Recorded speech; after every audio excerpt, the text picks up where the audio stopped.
أعوذ بالله من الشيطان الرجيم. بسم الله الرحمن الرحيم. إن الحمد لله نحمده ونستعينه ونستغفره ونتوب إليه. نعوذ بالله من شرور أنفسنا ومن سيئات أعمالنا. من يهده الله فلا مضل له ومن يضلل فلا هادي له. أشهد أن لا إله إلا الله وحده لا شريك له وأشهد أن محمدا عبده ورسوله. اللهم انفعنا بما علمتنا وعلمنا ما ينفعنا وزدنا علما. سبحانك لا علم لنا إلا ما علمتنا إنك أنت العليم الحكيم. رب اشرح لي صدري ويسر لي أمري واحلل عقدة من لساني يفقهوا قولي. آمين يا رب العالمين.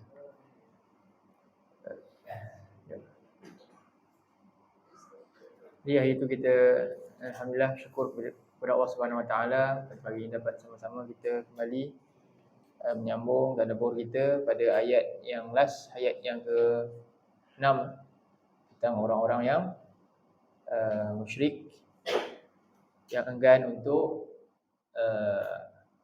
beriman kepada apa yang disampaikan oleh Rasul yang diwahyukan oleh Allah Subhanahu Wa Taala. Lalu perintah Allah fastaqimu ilaihi wastaghfiru kepada orang-orang yang beriman untuk terus teguh pendiriannya, mentauhidkan Allah, mentaati segala perintahnya dan mohonlah keampunan sentiasa kepada Allah. Lalu Allah menetapkan yang orang-orang yang terus kekal dalam kesyirikan akan mendapat kecelakaan, kerugian. Kita bincang tentang ayat ni dan sifat. Kemudian sambung ayat yang ke-7. Sebelum tu ada beberapa perkara yang ditekankan dalam ayat ni adalah Rasulullah sebagai suri tauladan untuk diikuti, iaitu apa yang kita nak ikut, iaitu wahyu yang disampaikan kepada Nabi SAW. Itulah yang Nabi tinggalkan. Dan poin pertama, kedua sampai yang ke berapa kita dah bincang. Dan hadis yang disebutkan sebelum ni iaitu hamba apa? Musyrik ni ada 3 lah. Iaitu musyrik yang mana kita sebut dalam ayat yang surah 9 ayat 31 kan. Surah 39 ayat penutup ni. Surah 39 ayat 15 16 ni. Surah 39 ayat 2. Menyembah berhala dan sebagainya. Dan juga surah 10 ayat 18. Menyembah manusia. Surah 9 ayat 31. Kemudian ditambah dengan hadis yang saya beritahu tentang tu, iaitu ini yang paling dekat pada zaman ini, iaitu menyembah harta benda ni, hamba dunia dan kebenaan, yang mana Nabi SAW sabdakan dalam beberapa hadis. Kita nak lihat 2 hadis lah contohnya. Ini 4 perkara. Pertama, kita baca daripada hadis ni sebagai kesimpulan daripada ayat yang ke-6 ni. Baca hadis ni, ta'isa abdud dinar wad dirham wal qatifah wal khamisah in u'tiya radiya wa in lam yu'ta lam yarda. Ta'isa abdud dinar, terlaknatlah hamba dinar dan dirham, wal qatifah, sutera, wal khamisah, kain tebal lah. Sutera tu halus, khamisah ni gamis tu. Maksudnya apa ni saya sebut hamba apa? Fashion, dan di luar lagi daripada itulah segala bentuk yang, iaitu apa dia, apabila dia diberi, jika dia ada dapat, dia berpuas hati. Dan jika dia tak ada benda ni, dia rasa hidup dia tak sempurna dan sebagainya. Ni siapa yang berperangai macam ni, Nabi kata apa? Terlaknatlah dia, rugilah dia. Dia termasuk dalam hal meletakkan sesuatu kepada selain daripada Allah juga. Itulah dalam hadis yang lain dalam Sunan Ibn Hibban, Nabi SAW menggambarkan kebencian Allah kepada golongan ni yang cintakan dunia ni.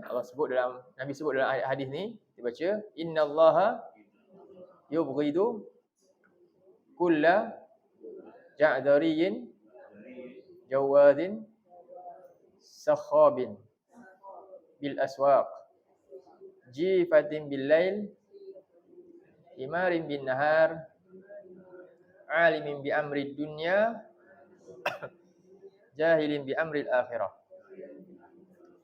Innallaha yubghidu kulla ja'dariyin. Sesungguhnya Allah membenci setiap individu ja'dariyin yang sombong, yang bunyi yang kasar. Jawadin sakhabin bil aswaq, yang bising di pasar-pasar. Maknanya dia pandai untuk lariskan dia punya sampai dia cerdas dalam hal ni. Namun jifatin bil lail, pada malam hari apa? Seperti bangkai, maknanya apa? Ataupun lain, maksud dia tak langsung beribadah pada malam hari. Dia tak ambil masa untuk, tak beri masa pada Tuhan dia. Tadi dia sibuk siang hari. Kemudian himarin bin nahar, kerja keras macam keldai siang hari, dia sibuk dengan dunia ni. Jadi alimin bi amri dunya, bijak, cerdas tentang urusan dunia. Jahilin bi amril akhirah, tapi tentang urusan akhirat, tentang Quran dia jahil. Jelaslah ini adalah golongan yang apa? Dilaknat. Sebab itulah kalau kita lihat ayat seterusnya yang kita nak bincang hari ini, iaitu surah Fussilat ayat yang ke-7 hingga 8 insya-Allah. 7 hingga 8.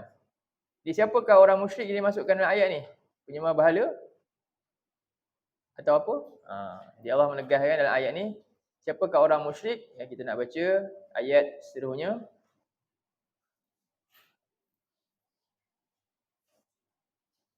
Sekejap ni.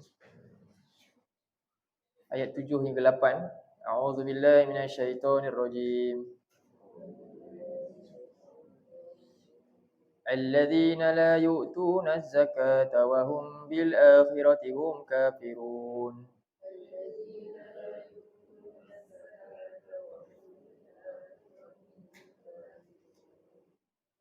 Innal ladzina amanu wa 'amilus solihati lahum ajrun ghairu mamnun.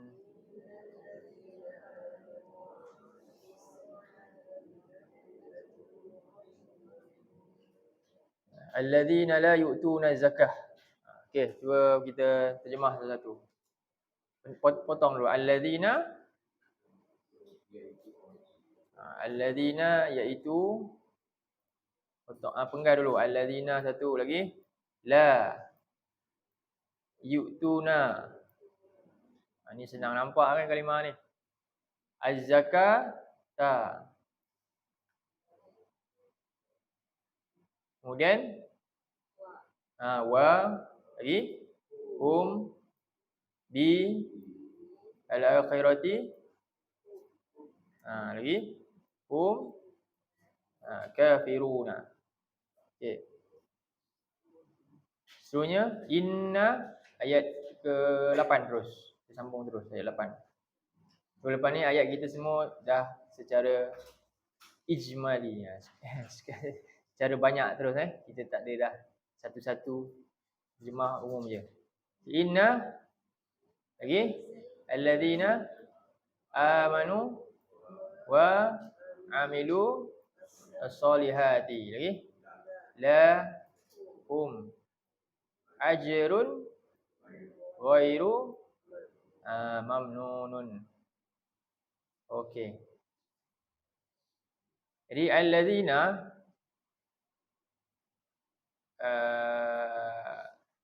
kebanyakanlah dalam Quran ni alladzina, kalau di depan ni dia adalah terjemah dia tambah iaitu. Yang kurungan ni kan. Ini badal nama dia lah kalau dari segi i'rab ni nahwu dia. Iaitu dia nak tafsirkan maksud kalimah sebelum. Apa kalimah sebelum dia?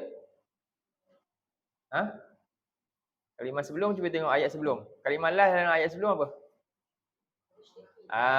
Jadi ayat ni adalah tafsiran kepada maksud musyrik yang Allah maksudkan. Ciri musyrik yang mana? Musyrik yang macam mana? Iaitu, jadi kita terjemah iaitulah. Iaitu orang-orang yang. Jadi alladzina apa makna dia? Orang-orang yang. Cumanya peranan dia tu macam mana? fungsi dia sebagai penjelas, pengganti kepada maksud musyrikin. Jadi kalau kita nak tengok terjemahan tu nak bagi nampak kan. Kita nak terjemah macam mana? Bila kita kata pengganti, badal ni pengganti, haji badal maknanya haji yang kita gantikan bagi pihak orang. Maka kat sini kalau kita nak tengok pengganti dia macam mana kita nak terjemah? Tadi dah penggal dah semua Saya nak clearkan annotation. Jadi iaitu kita kata. Jadi kalau kita tengok lagi secara lagi wa wailun lilladzina la yu'tuna zakata wa hum bil akhirati hum. Celakalah orang yang siapa musyrik, terus skip pula. Celakalah orang-orang yang tidak mereka berikan zakat. Kat situ kita boleh skip musyrik ni kepada terus ke sini sebab benda yang sama. Apa musyrik ni masukkan? Musyrik masukkan orang yang macam ni. Ini dia punya detail dia. Ni detail dia. Ringkas dia, orang yang macam ni perangai dia ni termasuk orang musyrik. Jadi kita patut bila macam ni, maksudnya kita Allah nak detailkan ciri ni kenapa? Ni detail dia punya perangai. Bukan perbuatan dia tu. Dia kata orang musyrik sembah berhala, saya taklah kan. Sekarang Allah kata ni dia punya ciri-ciri apa dia? Perangai perbuatan dia. La yu'tuna zakata wa hum bil akhirati hum kafirun. Baik, jadi kita tengok terjemahan dia balik. Jadi maksudnya itulah detail tentang apa itu musyrikin dijelaskan dalam ayat ni. Jadi allazi ni dia punya kunci dia, iaitu badal tu. Jadi balik pada terjemahan kita. Jadi terjemah balik allazina iaitu orang-orang yang. Kemudian la apa? Tidak. La ni tidak. Yu'tuna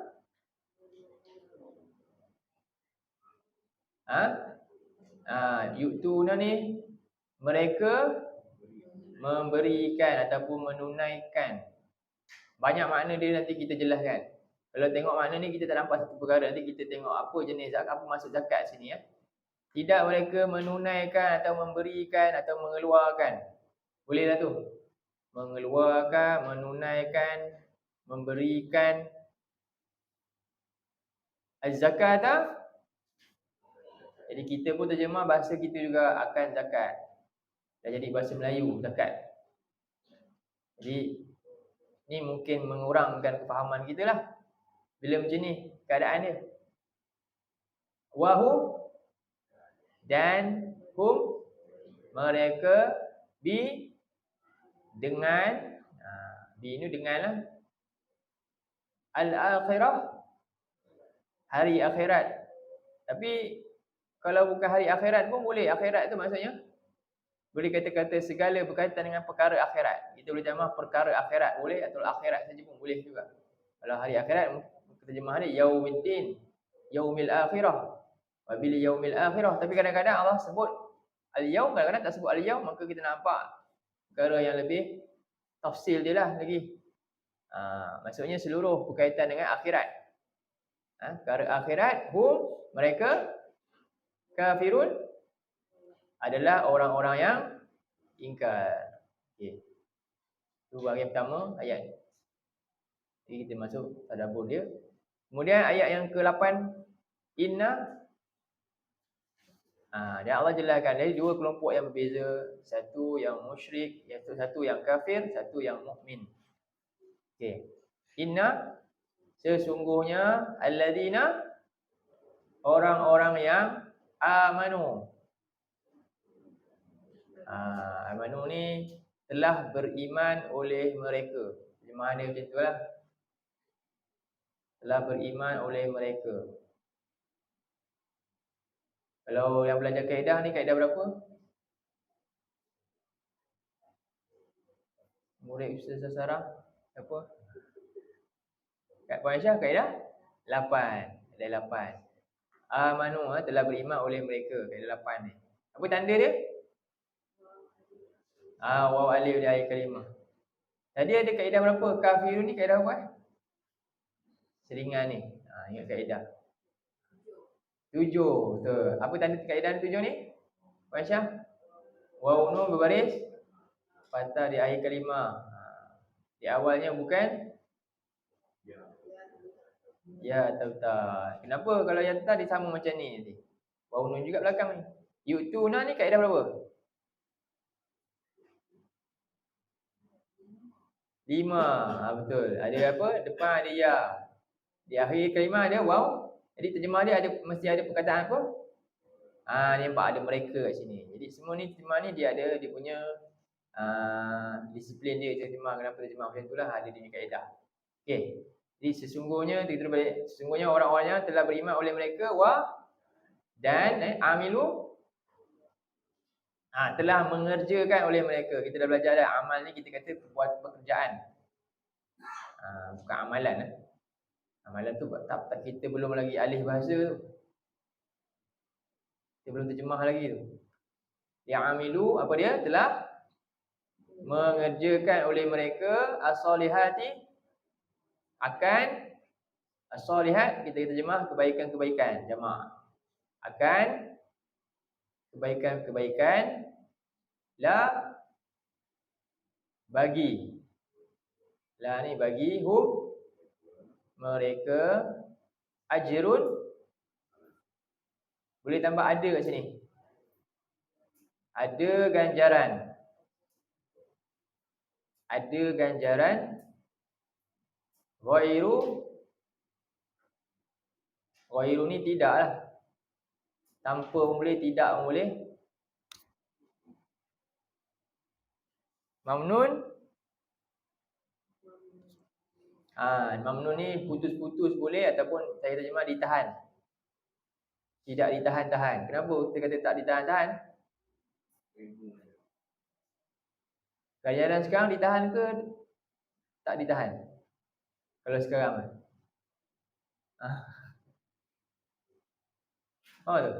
Terima je macam ni.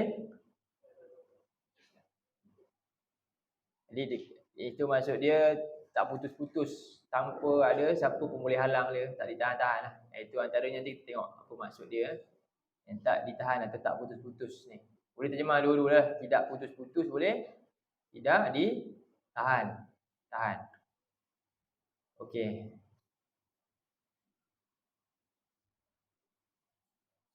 Baik, kita tengok berkaitan dengan ayat ni. Allah SWT menyatakan tentang orang musyrik, itu enggan menyucikan jiwa dan mengorbankan harta antara petanda tidak beriman terhadap hari akhirat ni. Jadi, iaitu orang-orang yang enggan memberikan zakat. Apa maksud zakat? Jadi, zakat ni maknanya penyucian. Penyucian, tazkiyah. Jadi zakat ni dia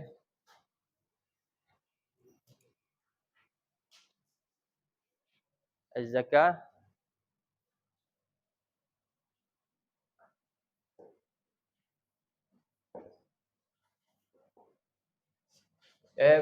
dari perkataan zakat ni juga kita juga sebut perkataan apa? Dia sebut tazkiyah. Pernah dengar tazkiyah? Zakah juga ada perkataan disebut tazkiyah. Tazkiyah apa? Penyucian.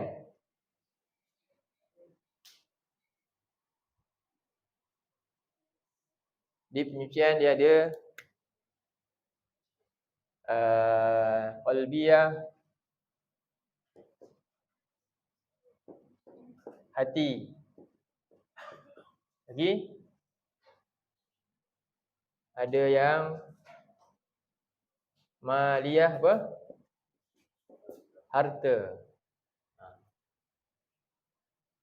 Ataupun qalbiyah nafsiyah. Kita panggil nafsiyah apa? Jadi tazkiyatun nafs dirilah, hatilah. Jadi apa maksud dalam ayat ni? Allazina yu'tuna zakata tu. Masa ayat ni turun, surah Fussilat ni turun, surah ni Makkiyah ke Madaniyah? Surah ni Makkiyah ke Madaniyah? Cikgu. Turun kat Mekah ke? Turun kat mana? Maksudnya turun ni masa tu berdepan dengan musyrikin kan? Ke berdepan dengan orang Bani Israel? Ataupun orang musyrikin. Jadi ni kat mana tu? Mekah lah. Siapa turun kat siapa ni? Utbah bin. Masa tu dah perang Badar ke belum? Dah mati ke Utbah? Belum. Lepas mati Madinah tak lama, 2 tahun, tahun kedua semua mati dah. Pemimpin semua mati. Abu Jahal mati dah. Lepas perang kan? Jadi ni sebelum perang. Maknanya dah ada tak syariat suruh keluar zakat? Tapi ayat ni kenapa cakap la itu nak zakat? Dia orang beriman pun belum lagi nak suruh dia bagi zakat. Jadi kalau kita baca terjemahan, kita faham ayat ni? Faham ke tak faham? Tak faham. Baca terjemahan, faham dah ayat ni? Itu masalah kita tu. Jadi apa maksud dia? Yang mana satu? Jadi dia dua-dua juga. Dari sudut maksud dia, zakat ni, sebab itulah terjemahan dia. Pertama yang dimasukkan tak mahu bagi tu apa? Tak mahu bersihkan hati dia dengan menerima ajaran Islam tu. Menerima apa yang Quran nak datang. Sebab tujuan Quran untuk apa? Fungsi Quran. Buka surah. Tujuan Quran tazkiyah ni dulu.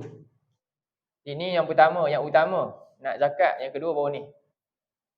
Apa dia? Quran ni bagi sebelum nak zakat, al-ilm, bagi ilmu dulu. Bersihkan dengan apa?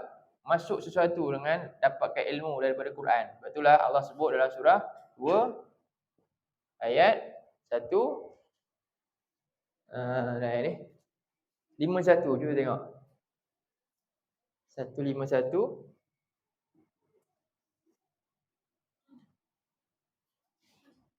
2151. Penyucian jiwa ni.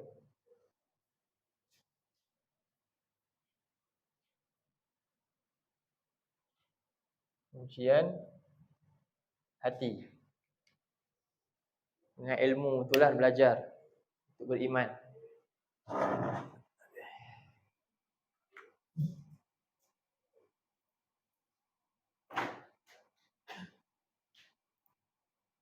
Surah 2 151.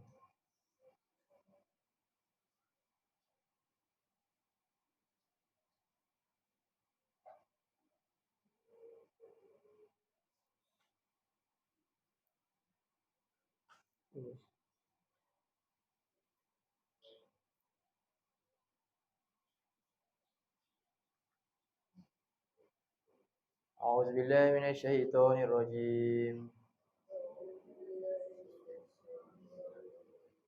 Kama arsalna fikum rasulan minkum yatlu alaikum ayatina wa yuzakkikum.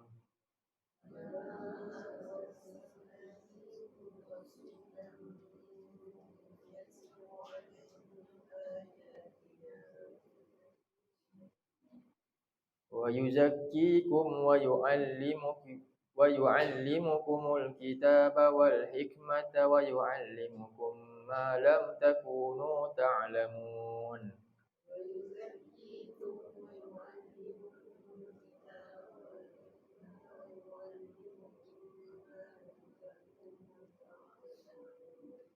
Sebagaimana kami telah utuskan pada kamu akan seorang rasul dari kalangan kamu yang apa yang rasul ni buat?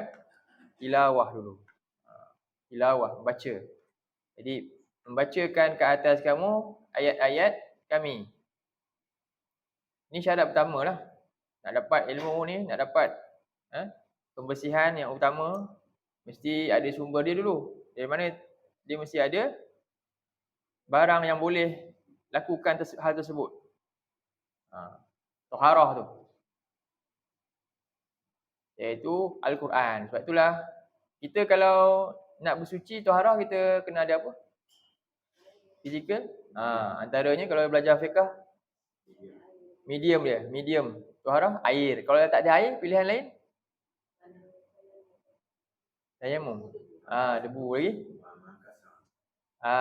Kalau beristinja tu, apa kena pakai? Utama air nak guru. Kalau tak ada, batu. Kan? ada pilihan. Jadi itu dua perkara tu. Jadi yang utama sebenarnya Quran ni Allah ibaratkan macam air. Quran ni turun kan, umpama air untuk bersihkan. Itu memang sifat utama Quran, penyucian. Alangkah ruginya orang baca Quran tapi hati tetap kotor sama je. Faham? Quran ni taharah jiwa kita. Tapi tak dapat menyucikannya. Jadi alangkah ruginya Quran tak fungsi macam tu. Sedangkan yang lain dia ambil air tu dia boleh bersihkan semua. Dia cuci luar dia semua. Tapi bila Quran tak cuci dalam pun. Ini fungsi. Sebab itulah bila apa syarat dia, sebab dia tak pergi kepada ni. Maksud yang utama Quran. Sebelum nak dapat penyucian kamu kena apa? Tilawah. Apa tilawah? Baca untuk apa? Tilawah bukan qiraah. Bukan iqra' ni. Tilawah kan? Tilawah dengan sebenar-benar tilawah. Itu fungsi dia. Baca bagi faham. Jadi bila tak sampai tujuan maka tak dapat. Yang kedua apa tujuan dia? Wa yuzak. Nak dapat penyucian hati tu.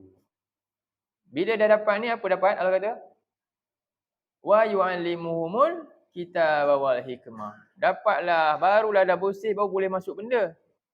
Nak masuk benda yang banyak ni, ilmu ni nak masuk. Jiwa tak bersih lagi dapat masuk tak? Tak dapat. Sebab itulah ni jalan apa ni bila kita buat ni sekarang, ni proses pertama dulu. Baca tilawah dan tazkiyah, ni nama dia apa? Tazkiyah. Inilah tadabbur. Lepas tu kena tadabbur. Lepas tu kelas tadabbur, ada orang kata dia tak nak bagi tadabbur sebab tak boleh baca Quran. Kelas tadabbur untuk semua orang. Tak pandai baca Quran, malah datang tadabbur untuk apa dia? Menggugah minda kita. Sebab kata Ustaz Audin, ya itulah. Saya berjumpa dia semalam. Jadi kita kena gugah minda orang. Tadabbur berfungsi untuk itu. Untuk semua orang. Nabi ni datang ni, Nabi baca Quran dekat siapa? Nabi tengok orang tak? Abdullah bin Umi Maktum buta pun Nabi baca. Bilal bin Rabah hamba mana-mana pun. Dia ada ilmu tak kalau ikut hamba ni. Dia buruh kasar. Ada tak Nabi pilih kamu buruh, kamu tak payah belajar? Aku nak Utbah bin Rabi'ah sebab dia pandai bahasa Arab. Ada tak? Ada? Tak ada. Yang pandai tu yang tak dapat. Bilal tu akhirnya apa? Jadi Allah bagi ilmu. Jadi syarat pertama ini dulu. Kan? Jadi banyak perkara dalam dunia yang kita tak pandai. Zero. Tapi kita kata, okey saya cuba. Betul? Tapi bila bab ni, tak boleh pula. Saya nak ambil tahu dulu. Saya nak dengar dululah. Saya sebenarnya benda ni tak pernah buat pun. Saya tak tahu tapi tak apa, saya terus pergi. Boleh pula. Tapi bila Al-Quran ni, dia alasan dia. Sedangkan itulah fungsi dia. Tazkiyah untuk fahami dia. Barulah hadir perasaan pentingnya. Kita rasa nak, saya tak boleh dah. Saya lepas ni kena. Berapa ramai orang yang hasil daripada ni. Kan? Daripada dia tak boleh apa? Membaca, akhirnya dia bukan boleh baca je sampai dia boleh faham pula. Dan berapa ramai orang yang banyak baca je tapi tak faham sudah juga. Kenapa? Tadabbur punya kesan Quran ni. Tadabbur kesan daripada itulah mengubah banyak. Inilah mengubah para sahabat ni. Akhirnya menyucikan jiwa dan akhirnya apa? Allah kata wa yu'allimukumul kitaba wal hikmah. Dan Allah ajar kamu ni kitab dan hikmah, kefahaman yang mendasar tentangnya. Dan bahkan wa yu'allimukum ma lam takunu ta'lamun. Allah ajar lagi benda-benda yang luar biasa yang akhirnya terbukti pada zaman Quran ni turun kan, kepada kaum muslimin yang hebat tu, yang tak dipandang satu masa dulu tapi akhirnya semua orang takut dengan mereka ni. Padahal awal-awal di kalangan mereka hanyalah orang-orang yang bukannya dikenali pun hebat pun. Jadi ni dia tazkiyah yang dimaksudkan. Ni tazkiyah kat sini. Jadi dalam seterusnya cuba tengok dalam ayat 164, surah 3 ayat 164 pula.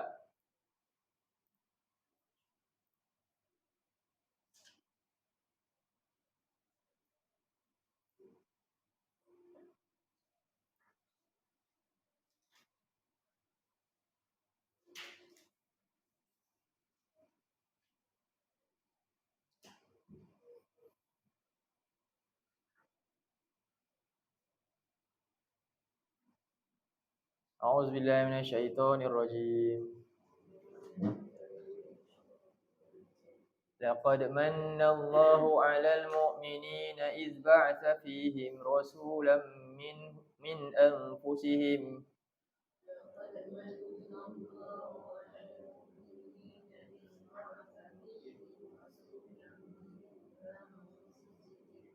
يتلو عليهم آياته ويزكيهم ويعلمهم الكتاب والحكمة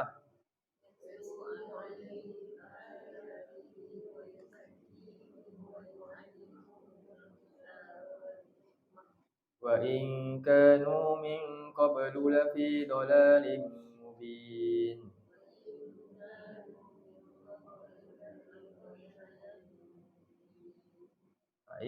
Benar-benar demi sesungguhnya Allah telah memberi anugerah yang besar ke atas orang-orang beriman ketika mana dia mengutuskan pada mereka seorang Rasul dari kalangan mereka sendiri. Yang mana apa yang Rasul ni buat? Ini je. Tengok kerja Nabi yang utama. Membaca ayat-ayat Allah. Jadi kalau lagi kita tak buat kerja ni juga, kan? Nak buat kerja ni maknanya kita kena reti baca lah dan kena faham nak bagi tahu pada orang. Kita sekarang maknanya sedang buat tak tugas utama Nabi. Kata Nabi ni kuduah kan? Kuduah, uswah. Kuduah dan uswah ni nak ambil yang part mana? Yang paling utama, intipati Nabi. Intipati Nabi ni dia, Allah sebut beberapa kali dalam Quran. Inilah kerja dia yang utama. Ini sunnah tashri'iyah. Sunnah apa? Tashri'iyah Nabi antara yang utama dakwah, sampaikan Quran. Sunnah apa ni? Tashri'iyah, menyampaikan ayat-ayat Allah. Kenalkan manusia dengan Tuhan dengan cara bagi tahu ayat Allah kat dia lah. Tashri'iyah. Satu lagi sunnah yang ramai ikut. Nama dia sunnah Jibliyah. Kan? Sunnah apa? Jibliyah. Jibliyah ni sunnah manusiawi. Nabi sebab duduk kat tanah Arab. Tanah Arab macam mana? Apa yang banyak makanan? Kurma lah. Jadi ramai yang suka jual kurma kan? Makan kurma. Lagi Nabi pakai apa? Jadi jual jubah. Salah tak nak suka sunnah Jibliyah? Tak salah. Yang jadi salah bila yang itu nombor satu, yang ini tinggal tak buat. Itu jadi dagangan pula tu. Ini dipelopoh habis-habisan ni. Padahal kalau letak dapat tak buat tu berdosa ke tak? Yang ni tak buat berdosa tak? Berdosa. Kan? Yang tak buat berdosa dia tak rasa. Yang tak berdosa pun kalau tak, contohnya kita ada orang dia tak suka kurma lah. Berdosa tak? Tak. Kalau dia bukan tak suka sebab dia benci Nabi tu bukanlah. Sebab dia tak boleh makan, contohnya dia memang tak biasa, minta maaf. Macam itulah. Nabi tak makan dhab. Sahabat makan dhab. Dosa tak? Tak juga. Jadi benda-benda macam ni manusia angkat habis-habis semua ni. Tapi sekarang masalahnya yang tak faham ni. Nabi bagi tahu umat, mengajarkan umat Quran bagi faham kalam Allah. Ini kita tak buat. Jadi kita tak ikut satu benda yang paling utama yang Nabi bagi contoh. Jadi macam mana keadaan macam tu? Jadi kat sini, dan ini merupakan apa? Anugerah besar bagi orang beriman dengan Nabi yang macam ni. Nabi yang bawa baca ayat-ayat Allah ni, Allah kata manallah, merupakan satu bentuk anugerah besar daripada Allah. Dan besarnya tugas Nabi ni kenapa? Dia merawat hati manusia yang kotor. Wa yuzakkihim. Jadi inilah yang nak dikehendaki utama. Dan akhirnya apa? Step seterusnya barulah umat ni akan menjadi umat yang berilmu. Baru jadi generasi manusia yang ada ilmu yang mendalam tentang kitab dan hikmah kebijaksanaan. Hikmah ni hukum hakam, bagaimana manusia muamalah dengan penuh bijaksana dalam hidup dia. Nak dapat ni mesti bermula dengan ayat-ayat Allah ni dibacakan. Jadi padahal golongan yang Nabi dakwah ni orang yang intelektual ke orang yang jauh dalam kesesatan? Wa in kanu min qablu, Allah kata fi dhalalin, sedangkan mereka tu yang Nabi Muhammad ni dalam kesesatan yang sangat-sangat jauh. Sesat dia sampai tara mana? Sembah bahara lagi tahu. Sampaikan ya, kalau dia sampai macam ni, nak nikahkan anak, pernah tahu cerita ni, sirah ni. Orang masyarakat musyrikin antaranya lah, sebahagiannya. Apa dia? Dia nak nasab apa? Cara dia nikah tu pula satu perempuan, anak perempuan kan, dia bagi dia dengan 10 orang. Lepas tu nanti berlahir anak, dia akan tengok seorang perempuan ni pilih muka pada siapa paling dekat. Tu satu. Satu lagi, antaranya apa? Laki ni dia ada isteri. Jadi isteri dia kerana material punya pasal ni, isteri dia tu dia nak anak dia nanti nasab yang tinggi. Jadi dia hantar isteri dia pergi berzina dengan siapa? Seorang yang ada nasab tinggi tu. Untuk dapatkan apa? Zuriat je. Dan ni benda apa? Tak ada masalah. Lagi, kalau dapat anak perempuan yang boleh aibkan dia buat apa? Dia bunuh macam mana? Semua orang masyarakat tahu tak benda ni? Tahu, ada tak benda ni macam kena tangkap ke? Tak, benda tu biasa. Itu hak dia boleh buat. Jadi apa cara dia? Dia akan pergi kat tempat jauh padang pasir, dia korek tanah, dia bawa anak perempuan dia main-main. Lepas tu dia panggil anak dia dekat, lepas tu dia tolak anak dia masuk dalam. Lepas tu dia terus kambur cepat-cepat. Itu cara dia. Benda tu biasa je. Ada sebagai yang buat. Dan pemimpin dia ada tak kata benda ni kena tangkap, kena hukum? Tak ada. Sampai macam tu dia punya kesesatan yang jauh. Dan Quran berjaya selesaikan masalah tu. Maknanya kalau nak banding kita jauh teruk tak? Tapi kenapa tak nak ambil Quran mesti boleh selesaikan masalah? Kan? Quran dah bukti selesaikan masalah yang sangat dahsyat. Tiba-tiba manusia tak nak ambil dia, tak nak faham dia. Macam mana? Sebab tu masalah kita makin teruk ke makin makin teruk. Murid teruk ke guru pun bahkan yang teruk juga. Sama juga zaman sekarang je kau guru sekarang baru ni apa? Guru pecinta dengan mana? Tak tahulah nak kata. Macam-macam. Okay. Jadi itulah yang berlaku bila masyarakat telah jahil daripada atas sampai bawah. Kesan dia. Jahil dengan kitab dan hikmah ni. Bukan jahil buat benda lain. Pandai buat benda lain. Buat benda lain pakar. Bangunan tinggi pencakar langit boleh. Kan? Bukan tak pandai buat dunia berniaga, pandai. Maksudnya jahil agama ni. Jahil dalam mengenal Tuhan dia. Inilah masalah besar. Jadi inilah penyucian yang dimasukkan. Mereka tak nak enggan. Ada golongan musyrikin, apa dia? Enggan terima benda ni. Tak nak bersihkan diri dia. Itulah maksud ayat ni pertama. Jadi golongan musyrikin, kenapa dia tak nak bersihkan diri dia? Ni orang yang mana? Antaranya, golongan musyrikin menganggap diri mereka suci. Jadi hal ni lah menghalang mereka mengikuti kebenaran. Antara punca dia rasa dia okey. Dia rasa dia lebih baik, dah cukup dengan apa yang ada. Ini antara penghalang dia. Betul tak? Penghalang kita juga, bila kita nak cakap benda macam ni, ubah ni, antara penghalang dia apa? Cukuplah dulu, kami dah buat benda ni dah, nak ubah. Nenek moyang kami dulu dah buat dah, okey je. Tiba-tiba kamu nak kata kena. Cuba buka surah 7. Ayat. Surah 7 pula. Surah 2, ayat 170.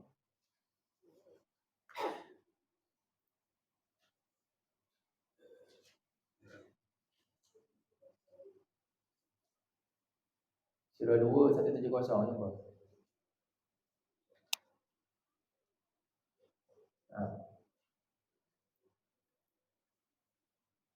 Ni orang yang tak nak berubah, tak nak ubah.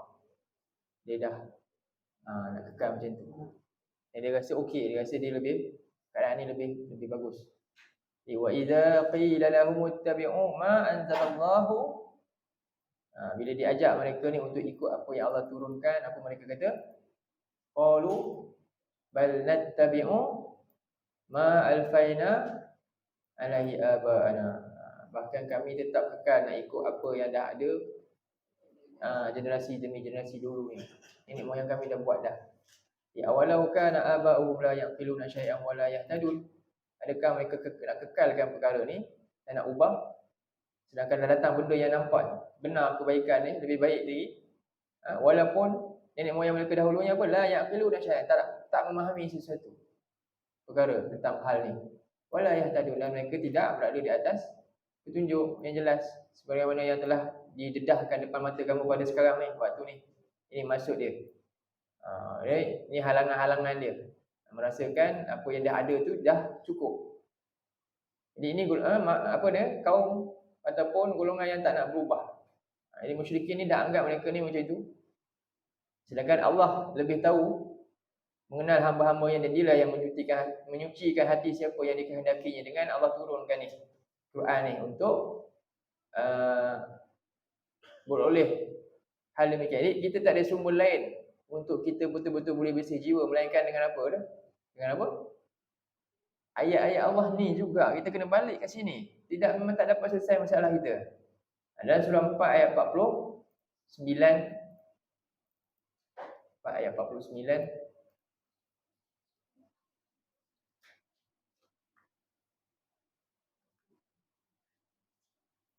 Allah kata, A'udzu billahi minasyaitonir rajim. Alam tara ilal ladzina yuzakkuna anfusahum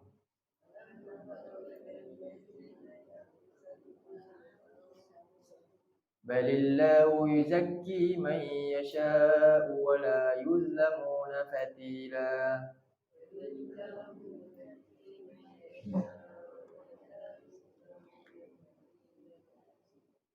Jadi tidakkah engkau perhatikan, hairan wahai Muhammad, kepada orang yang mereka apa? Yuzakkuna anfusahum. Apa ni?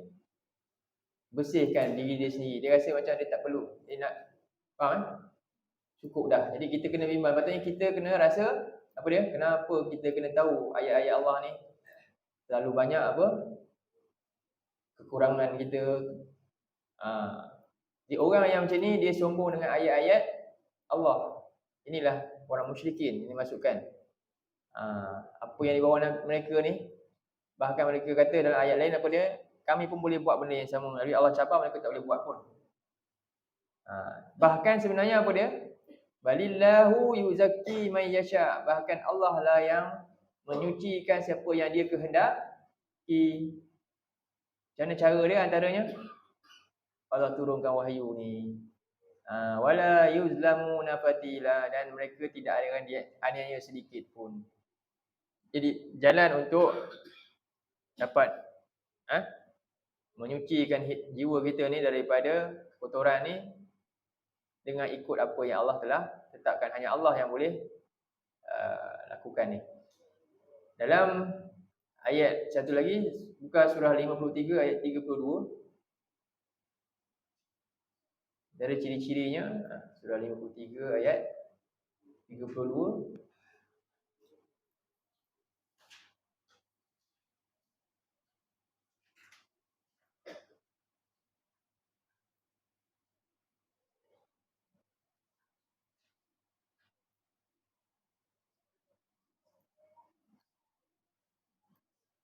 Ini ciri-ciri orang yang nak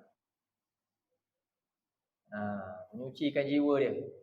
Didengar kebenaran lagi daripada Quran ni datang daripada Allah dan Rasul, apa dia?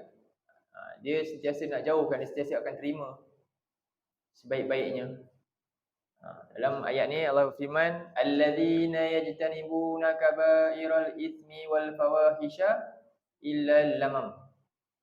Orang-orang yang mereka sentiasa menjauhi dosa-dosa yang besar dan perbuatan yang keji, kecuali al-lamam, kesalahan kecil yang dia kadang-kadang terlanjur buat tapi dia akan menyesal balik. Lamam ni maknanya dia cela. Lamam maknanya apa? Dia terbuat, kenapalah buat, dia cela diri dia. Benda kecil, contohnya apa? Dia tengok benda tak baik ke mata dia, tiba-tiba dia menyesal, dia segera tundukkan pandangan dan sebagainya.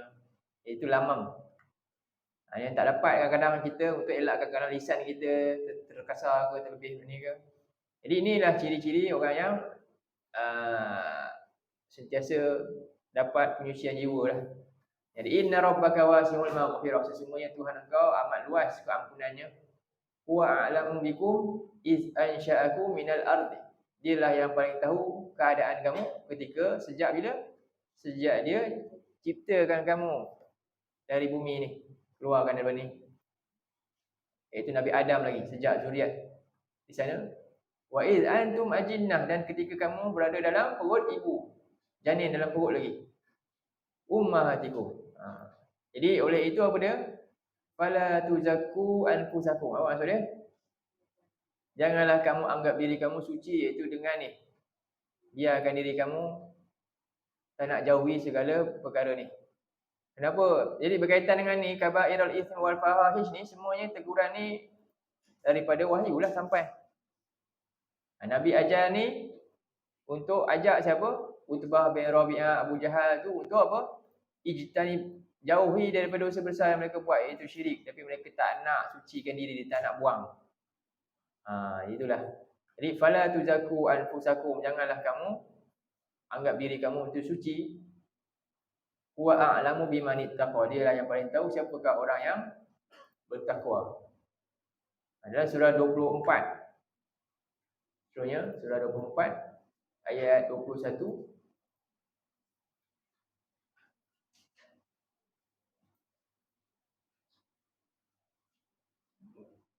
An-Nur ayat 21.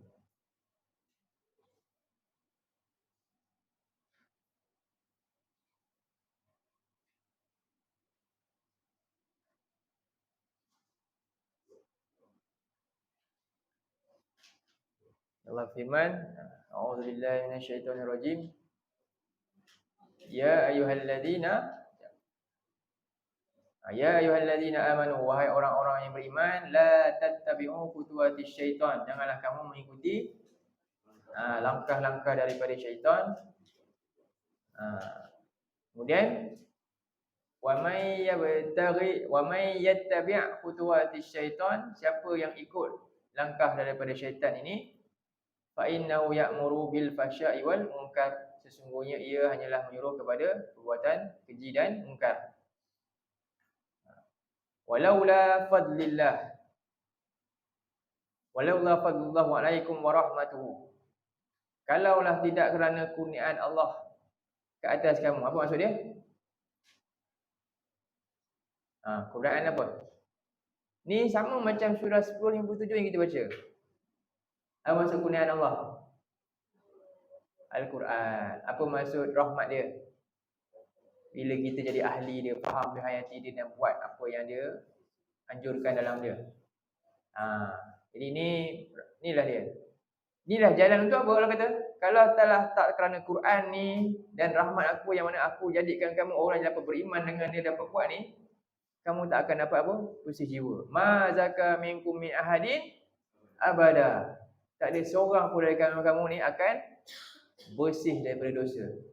Jadi jalan nak bersih semua benda, apa dia? Al-Quran. Al-Quran.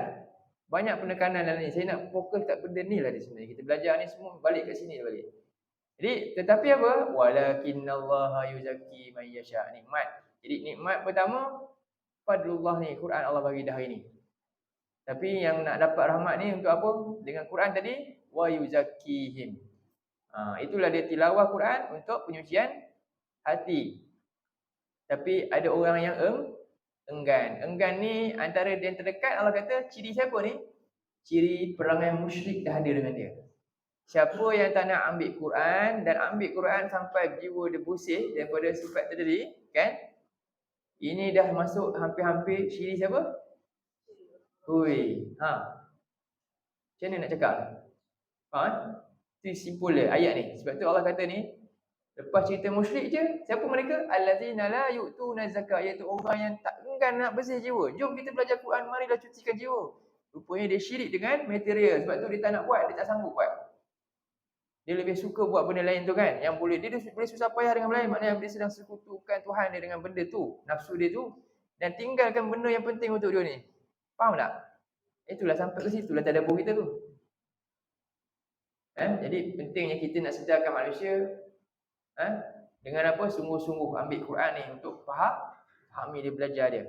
Jadi tapi Allah kata apa? Walakinallaha yuzakki man yasha. Tapi Allah lah yang menyucikan siapa yang dikehendaki dengan Allah berikan kurniaan dan rahmat dia ni. Wallahu sami'un alim, dan Allah Maha mendengar lagi Maha mengetahui. Maksudnya apa? Allah dengar pengakuan iman orang tu Allah tahu. Dan Allah tahu dia cakap tu betul ke tipu. Dan Allah nak angkat dia untuk pilih dia dapat rahmat ataupun orang ni tak layak sebab apa? Allah tahu dia punya hati dia. Jadi inilah Allah kata Wallahu sami'un alim. Allah tahu zahir dan batin seorang tu untuk Allah pilih untuk beri dia iman atau tidak. Baik. Jadi ini maksud pertama. Maksud utama apa dia? Yang kita bincang ayat ni. Ni maksud apa dia? La yu'tuna zakah. Pertama apa? Penyucian apa? Jiwa dengan Quran tu. Dengan terima Quran, ambil dia, fahami dia dengan ilmu tu. Berdasarkan ayat-ayat yang kita dah bincangkan di bawah ni. Jadi itulah dia, golongan musyrik anggap mereka ni suci sehingga hal ini menghalang mereka mengikuti kebenaran. Bahkan sebenarnya Allah nak beri mereka, Allah yang kenal. Dan dialah yang menyucikan hati siapa yang dikehendakinya dengan orang itu ikut aturan dia, ikut mengambil Quran ni sebagai sumber utama untuk tazkiyah dia.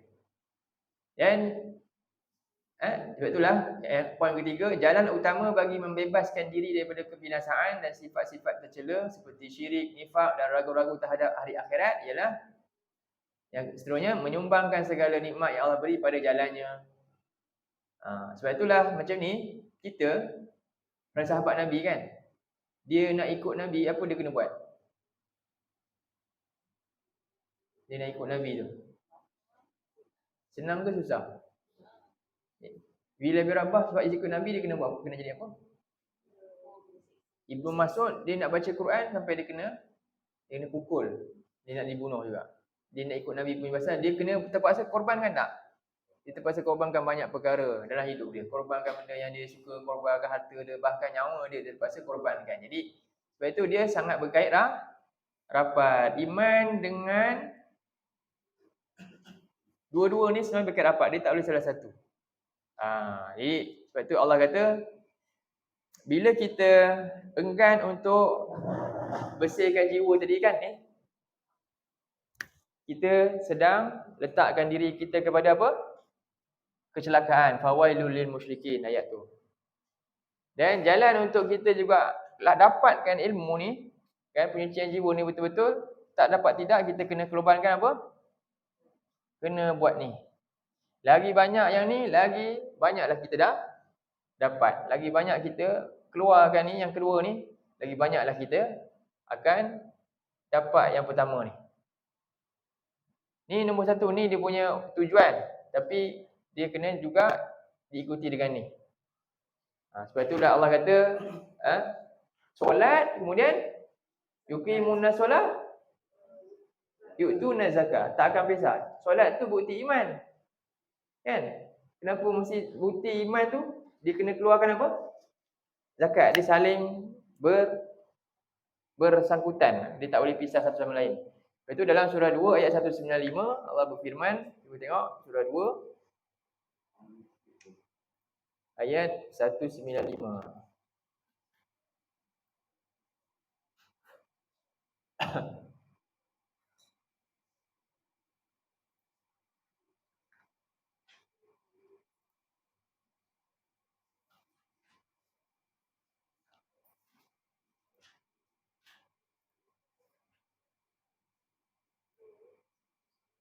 Ha, 2195. A'udzu billahi minasyaitonir rajim.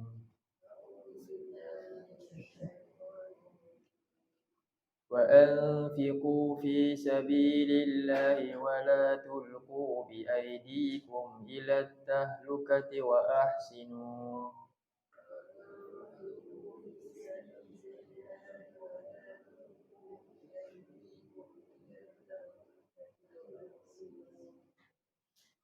Wa ahsinu innallaha yuhibbul muhsinin.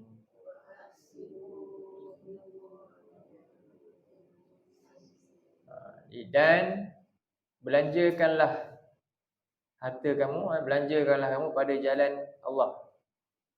Tak sebut harta kat sini lah, umum lah. Apa saja yang ada. Tapi tu utamanya mal lah, harta. Wala tulqu, dan janganlah kamu mencampakkan aidikum. Dia kata ni diri ke tangan-tangan? Tangan-tangan. Kenapa? Kalau diri, wala tulkum bi anfusikum. Betul tak? Ni tak sebut anfusi, ni sebut aidi. Kenapa?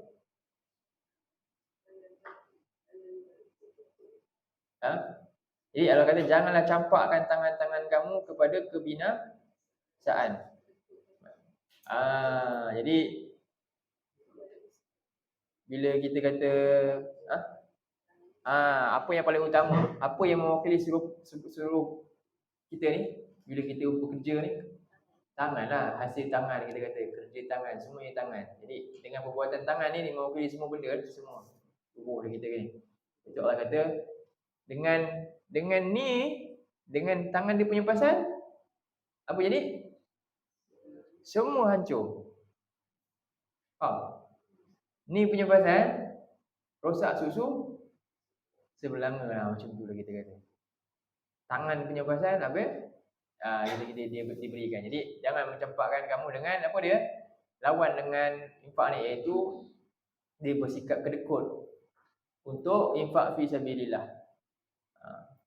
Dan wa ahsinu, dan berbuat baik, iaitu ahsin ni apa? Korban maksud dia. Sesungguhnya Allah sangat mencintai orang-orang yang sanggup melakukan pengorbanan dia untuk fi sabilillah tadi. Ini jalan. Kenapa Allah kata ni bila dicampakkan diri dalam kebinasaan ni, maknanya apa? Menunjukkan perbuatan infak fi sabilillah ni menyelamatkan diri daripada kebinasaan.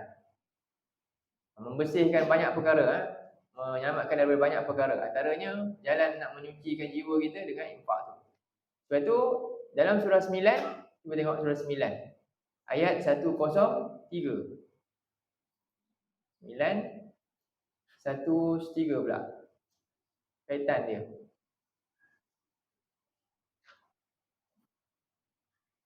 Satu kosong tiga.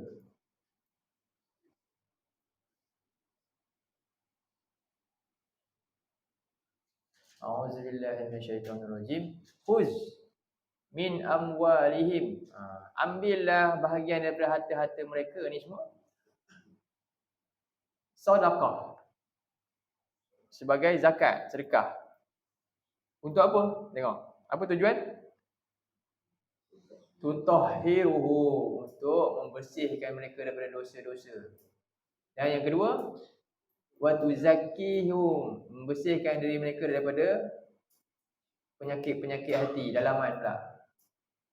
Bersihkan taharah ni luaran dia, harta dia tu ada, dalam harta tu ada hak orang kan, bersih. Yang kedua, membersihkan hati dia, dalaman dia daripada nifak dia tadi dan sebagainya. Biha, dengan apa? Dengan sedekah tadi tu. Wa sholli alaihim, dan doakanlah untuk mereka ni, doa kebaikan untuk mereka. Boleh doa pada orang yang menginfakkan harta ni dengan doa apa dia? Allahumma barik, ya Allah berkatilah, barakallahu laka fi amwalika wa ahlika. Boleh doa. Depan-depan dia bagi dia dengar seronok pun boleh. Ni Allah perintah Nabi untuk sholli alaihim, ni doa kepada mereka.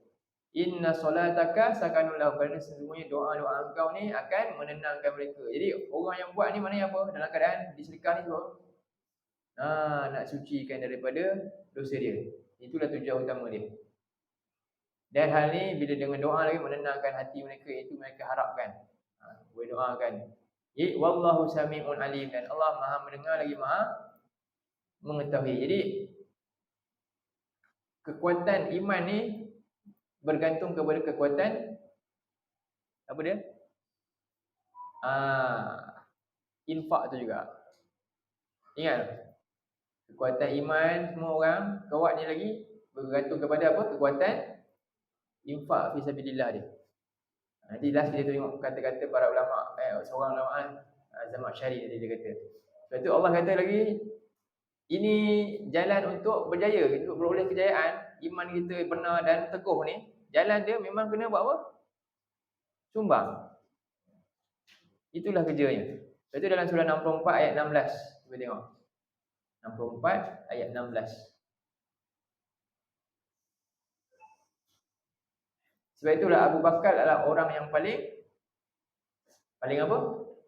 Paling banyak kebaikan dan tak ada siapa boleh tandingi dia. Yang paling mudah buat kebaikan. Kenapa?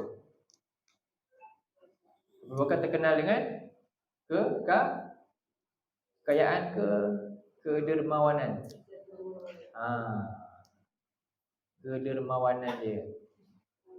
Jadi Umar datang nak lawan dia. Jadi Rasul tanya, berapa banyak? Saya buat separuh dah. Itu Nabi tanya Abu Bakar, macam mana Abu Bakar? Apa yang kau dah sumbang?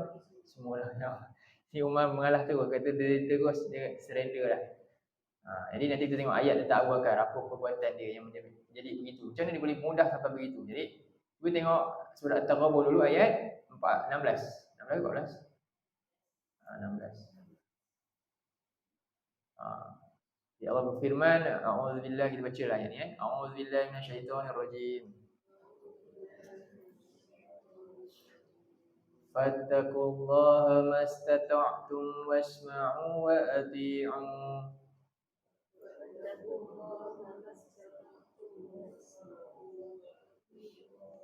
Wa anfiqu khairan li anfusikum. Wa man yuqa shuhha nafsihi fa ulaika humul muflihun.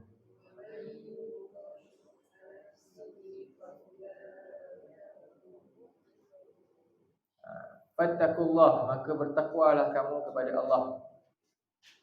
Mastata'tum, dengan sedaya upaya kamu. Ini perintah pertama, Allah perintah untuk kita. Takwa iaitu maksud dia pelihara daripada melakukan apa yang Allah larang dan Allah benci. Ini pertama, sedaya upaya. Sebab innam nafsa la'amaratun bisu. Sebenarnya jiwa kita ni secara manusia ni dia lebih cenderung untuk buat benda buruk. Asal muasal manusia ni dia lebih cenderung untuk buat benda buruk. Ini nafsu dia memang dorong dia kat situ.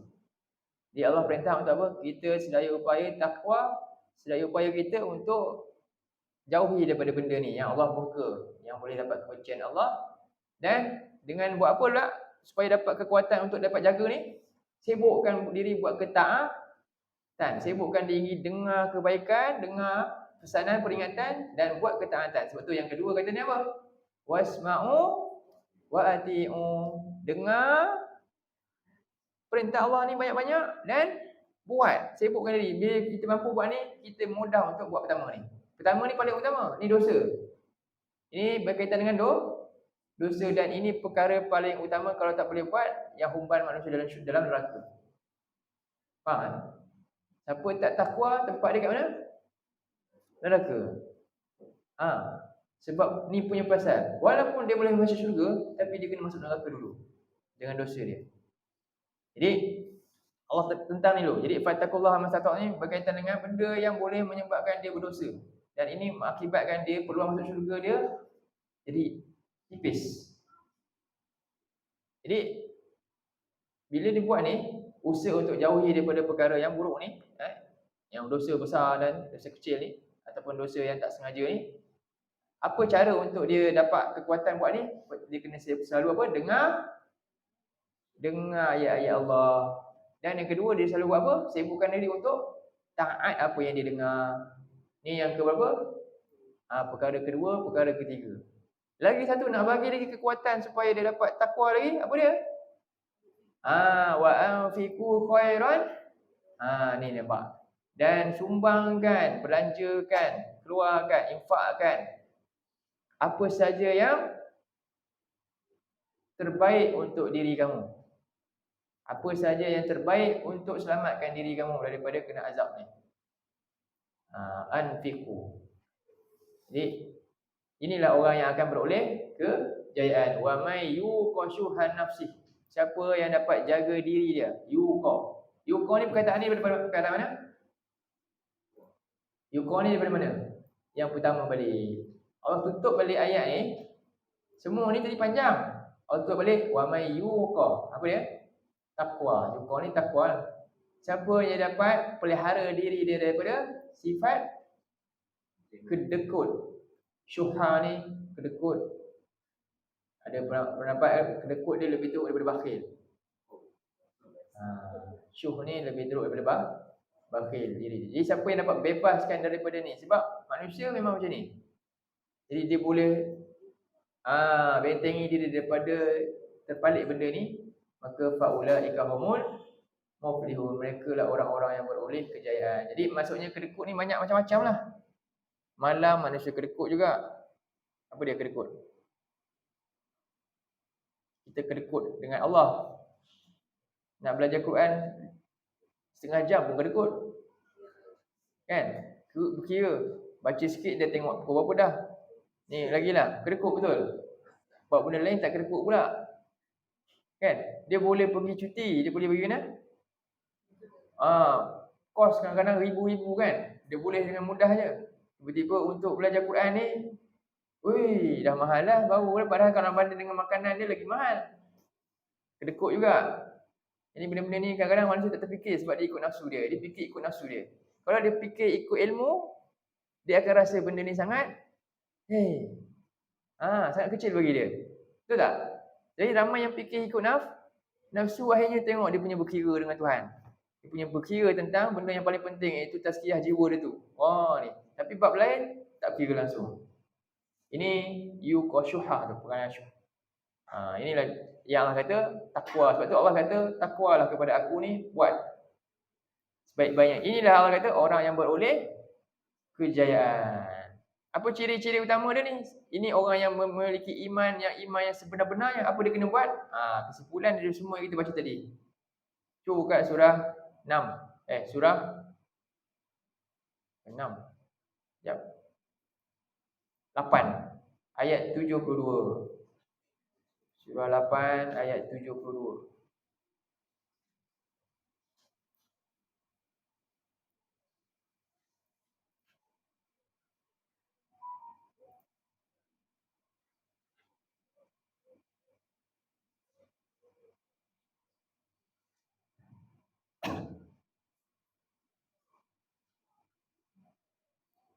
Ini semua yang dilakukan.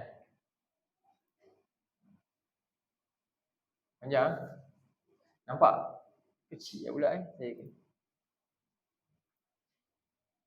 Besar dia hilang pula. Apalah. Ni Mana? Oh, reading ni. Ni okey. Okey. Ada beberapa kriteria utama ni lah ayat ni yang Allah sebutkan. Ini golongan yang benar-benar beriman. Ya.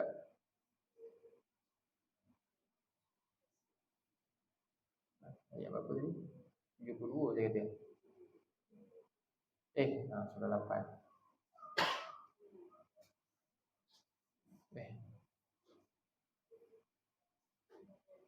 Innal ladzina amanu. Sesungguhnya orang-orang yang beriman, wahajaru, yang berhijrah.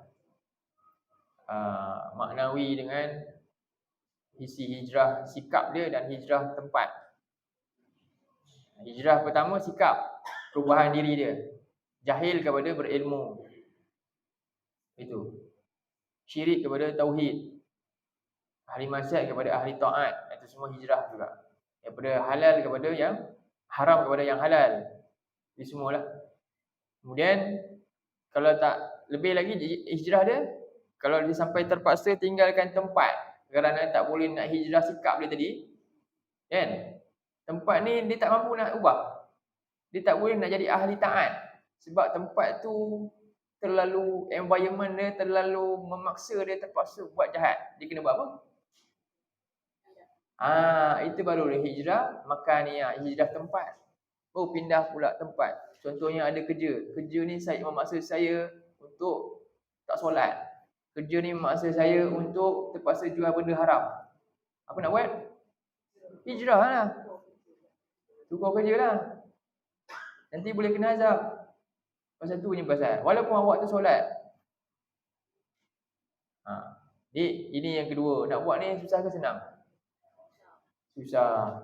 Kemudian wajahadu bi amwalihim, ni lagi susah. Jadi ni pertama, nak beriman senang tak? Pun susah, tapi lebih senang daripada nak buat. Lepas tu beriman dah, dia kata beriman. Kena hijrah pula dah. Lagi susah. Hijrah pula kena buat apa pula? Jihad pula, harta benda tu kena.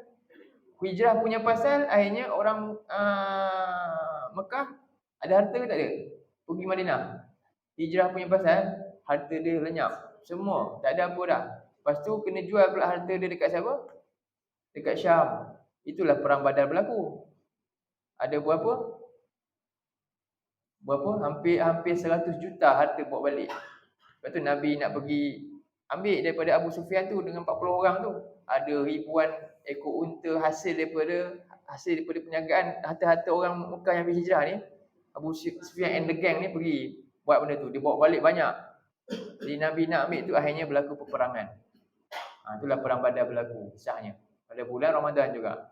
Jadi mereka berjihad dengan harta benda, dan bahkan yang paling tinggi ni harta okey lagi lah. Yang paling lagi susah. Jadi semua ni dia punya level. Level sampai dekat sini. Semuanya untuk apa? Fi sabilillah. Ini untuk orang yang apa? Berhijrah ni. Ini untuk muhajirin, orang-orang yang nak betulkan diri dia. Dan satu lagi, golongan yang dah berada dalam environment yang okey, yang beriman. Siapa? Ansar pula. Walladzina awaw wa nasaru. Ni Ansar. Jadi ayat pertama sampailah fi sabilillah ni cerita orang yang terpaksa hijrah, berjihad ni awal-awal ni. Kerana iman ni punya pasal. Dan golongan kedua, orang yang juga beriman tapi dia dah berada di tempat yang dah memusatkan benda ni. Tempat yang memang membangunkan iman tu dalam diri dia. Itu golongan Ansar di Madinah. Jadi walladzina awaw wa nasaru, maknanya dan orang-orang yang awaw apa? Mereka telah berikan tempat untuk berlindung. Wa nasaru, dan untuk beri pertolongan kepada siapa? Orang yang hijrah tadi, yang berkorban harta benda dan jiwa mereka ni. Jadi ulaika ba'duhum awliya'u ba'. Mereka inilah sebahagian mereka pelindung kepada sebahagian yang lain. Kemudian walladzina amanu wa lam yuhajiru ma lakum min walayatihim min syai'in hatta yuhajiru. Dan orang-orang yang beriman dan tidak berhijrah lagi, yang tetap kekal di sana walaupun dia beriman tapi dia tak mau pindah. Jadi apa dia? Tidak ada bagi kamu jaminan pertolongan daripada yang kepada mereka sikit pun. Sehinggalah mereka berjihad. Nampak maknanya apa? Iman ni bukan sekadar mengaku saja, kena buktikan dengan apa? Kena berubah, kena tukar, kena hijrah. Dan Allah tak jamin keselamatan kepada orang yang tak berhijrah ni. Jadi wa in tansurukum fid din fa alaikum an-nasru illa ala qaumin bainakum wa bainahum mitsaq. Dan jika mereka minta kamu pertolongan untuk agama ni, maka wajib ke atasmu untuk beri pertolongan. Kerana apa? Mereka mungkin dipaksa dan sebagainya. Kecuali kepada kaum yang sama ada perjanjian. Jadi ada sebahagian tu ada perjanjian dengan musyrikin. Jadi wallahu bima ta'maluna basir. Dan Allah Maha melihat apa yang kamu lakukan. Kemudian kita tengok ayat 74, ayat 74 ni. Sikit Dan orang yang beriman, jadi Allah simpulkan ayat atas tadi balik. Semua ni. Ni ayat 74 sebenarnya. Simpulan daripada orang yang ayat 72 ni.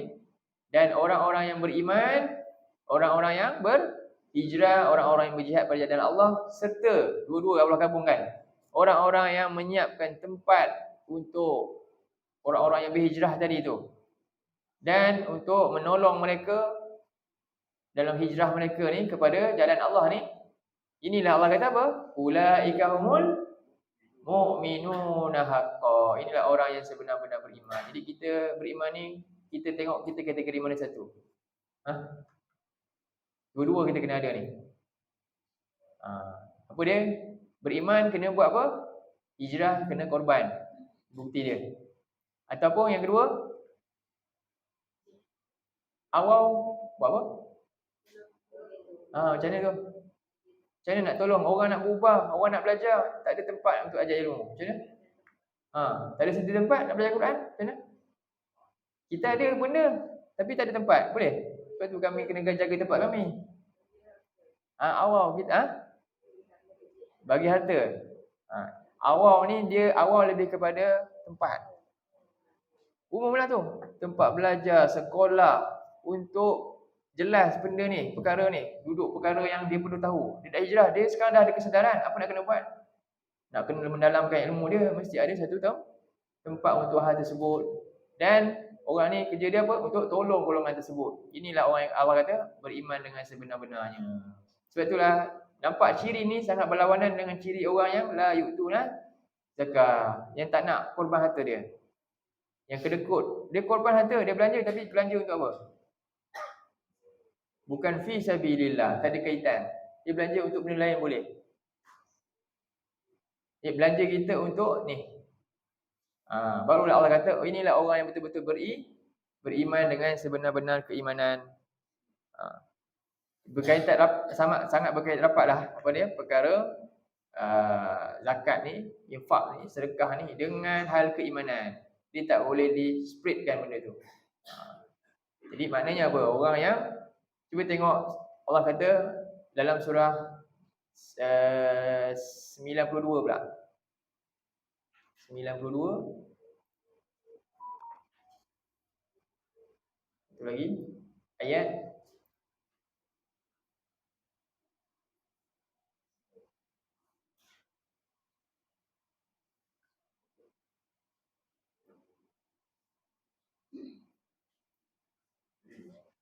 Ah, 5, 6, 7.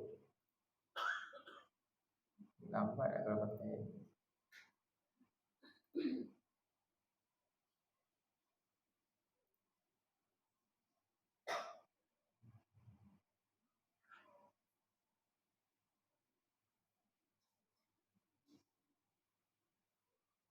Fa'amma man a'ta wattaqa. Adapun orang-orang yang a'ta wattaqa, yang suka memberikan dan bertakwa kepada Allah. Yang memberikan apa yang dimiliki dan kerana apa? Takwa. Maka Allah kata wasaddaqa bil husna, dan dia benarkan husna. Husna ni maknanya syurga. Janji-janji Allah dan syurga maksudnya. Dan dibenarkan. Kenapa dia beri? Sebab dia benarkan janji ni. Maka Allah kata fasanu yasiruhu lil yusra. Maka kelak Allah akan mudahkan untuknya untuk lakukan yusra, kebaikan yang lain. Ataupun yang yusra juga mudah untuk dia jalan ke syurga. Man salaka tariqan yaltamisu fihi ilman sahalallahu lahu bihi tariqan ilal jannah.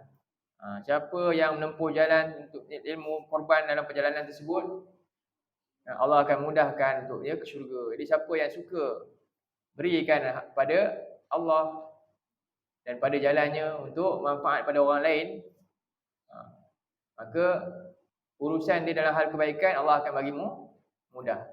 Namun siapa yang wa amma man bakhila wastaghna, yang kedekut dan merasakan tak perlu untuk dia buat benda ni, dan dia rasa apa, diri dia suci tadi, tak bimbang tentang dosa dia yang banyak tu, dan sedangkan pemberian sedekah ni adalah untuk bersihkan dosa dia, tapi dia enggan dan dia mendustakan kebaikan yang Allah janjikan ni dalam Quran, wa kadzabil husna, maka apa? Fasanu yasiruhu lil usra. Maka Allah akan memudahkan dia untuk lakukan perkara yang sukar. Iaitu maksiat lah, dosa-dosa.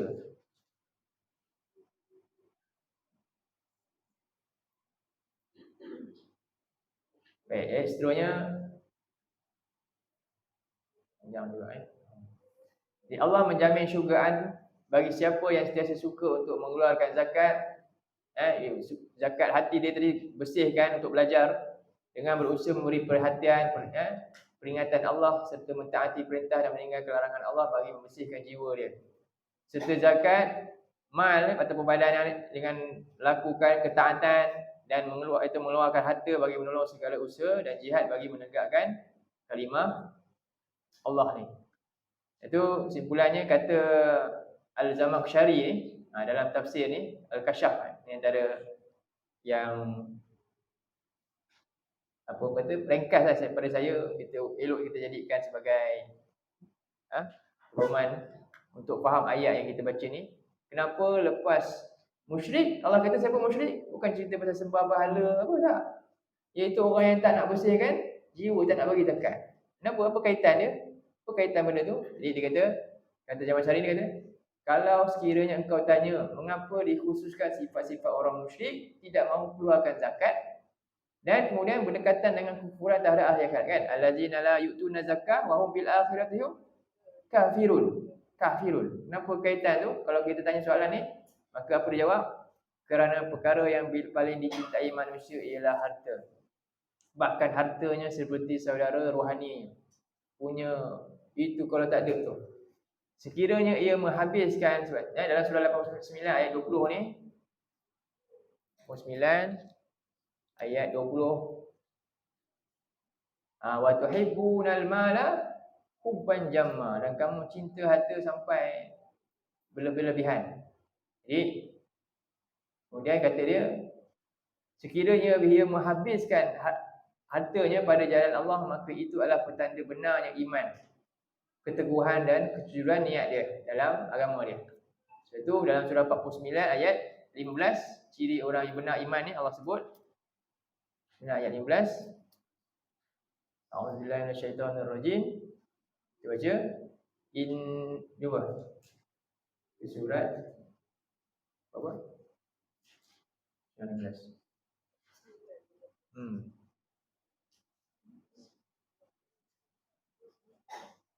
Surah Al-Hujurat ayat 15. Surat 517.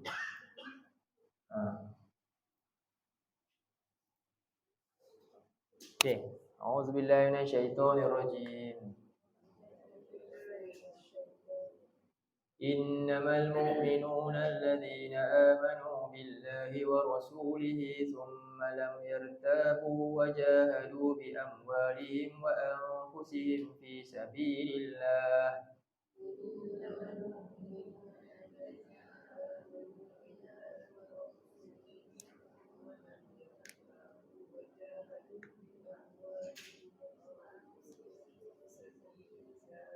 Ulaika humus shadiqun.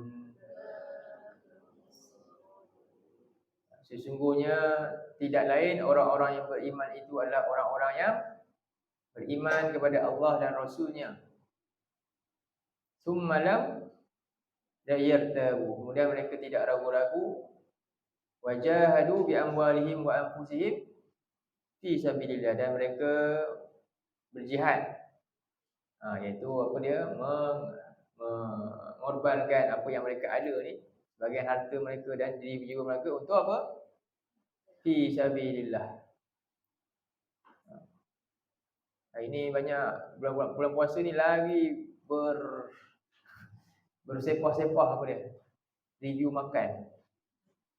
Saya dulu review makan macam-macam orang semua. Ada yang baru buka makan saja kan. Review Quran tak ada. Masalah juga tu. Kadang-kadang terlalu banyak pula benda ni kan. Jadi kita pun milik jugalah, terpengaruh jugalah kan, tapi kita tak pergi nak makan lah.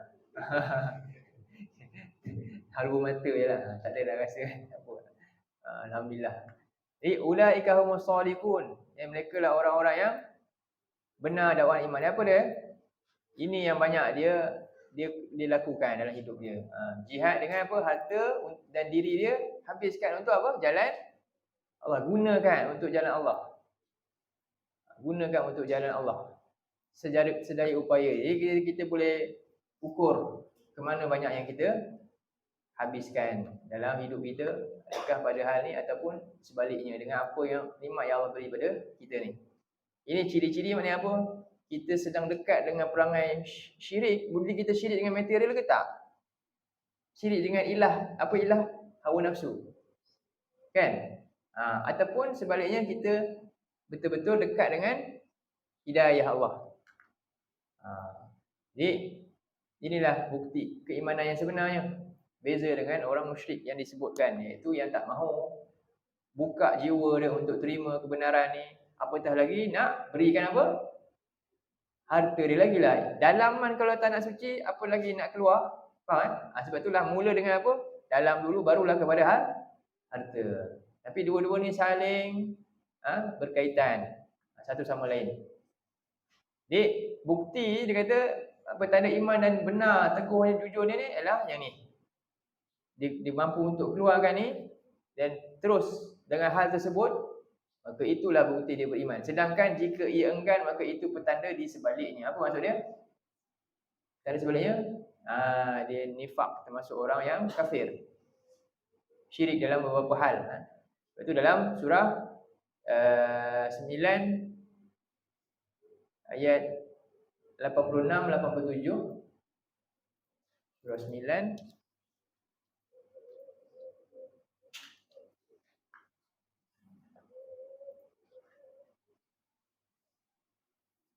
Allah berfirman, wa idza unzilat suratun an aminu billahi wa jahidu ma'ar rasulih ista'dzanaka ulul qawli minhum wa qalu darna nakum ma'al qa'idin. Dia kata, bila diturunkan satu surah, yang mana surah ni perintah dia apa?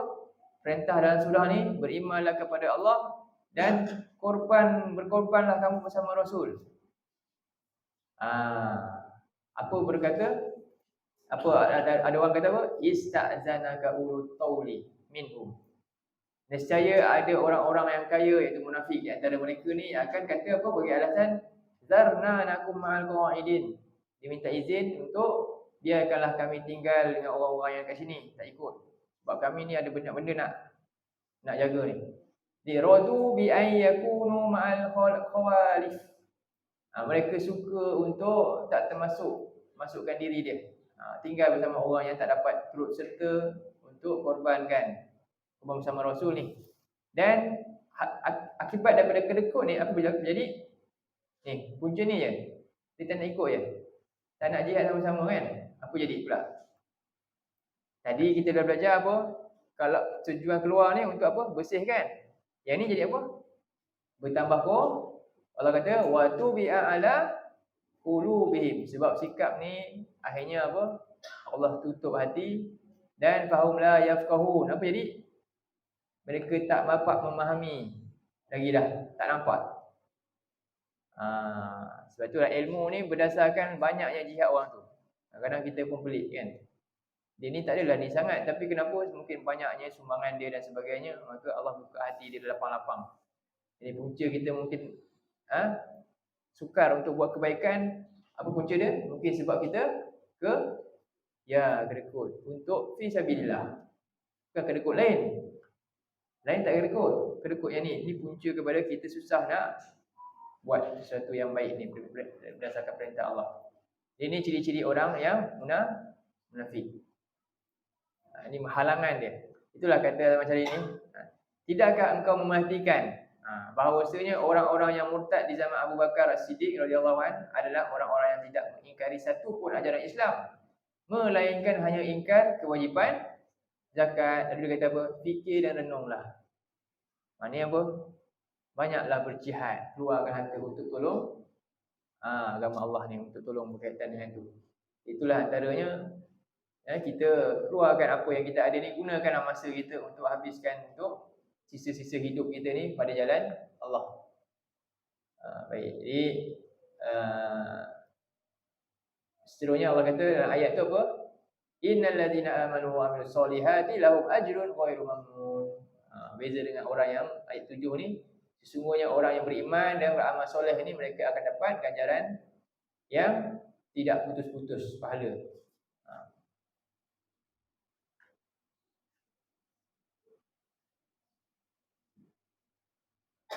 Apa maksud ganjaran tak putus-putus ni? Saya kongsi kita dua hadis ni. Jadi orang yang beriman dan amal soleh sebagaimana dalam ayat tadi juga kita dah kupaskan, Dan antara ciri iman, poin yang kedua, kita terus pergi poin yang kedua. Jadi maksud iman, apa maksud iman ni? Adalah percaya dengan penuh yakin dan ia mesti dikerjakan melalui tiga benda ni. Iaitu apa dia? Dengan lagi hati, dan dia tak boleh kurang salah satu. Antara apa bukti di ayat dia? Surah 29 ayat 1 hingga 3. Surah 29 ayat 1. Allah kata, Auzubillahi minasyaitonirrajim. Terus kepada ayat 2 ni, Allah kata apa?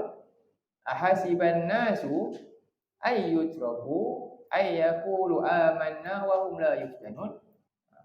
Adakah orang ramai manusia sangka yang mereka hanya dibiar untuk dakwa, mengaku-ngaku yang kami telah beriman semata-mata, itu je, dengan lisan dia, wa hum la yuftanun, sedangkan mereka belum diuji. Tak teruji lagi iman, tak buat lagi, tak teruji dengan apa? Sebagaimana yang diuji, Allah uji pada orang beriman yang sebenar-benarnya. Tengok macam mana sampai mereka terpaksa korban harta dan jiwa dia. Jadi Allah kata, walaqad fatannal ladzina min qablihim, demi sesungguhnya kami telah uji orang yang sebelum mereka, yang beriman yang sebelum mereka. Lalu hasil daripada ujian itu, fala ya'lamannallahu ladzina shalaku.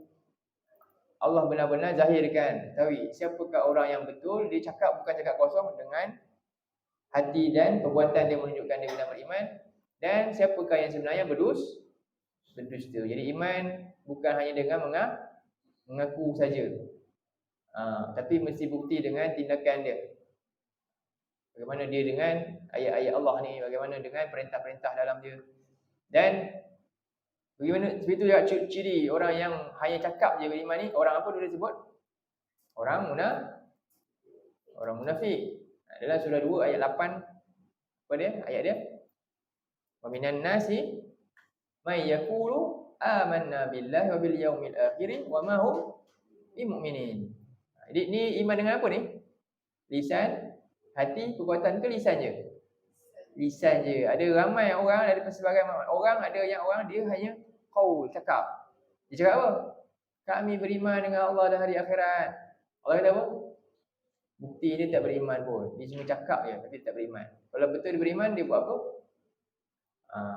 Jadi dia mesti ikut apa yang Allah perintahkan lah. Ambil tahu tentang sumber dia.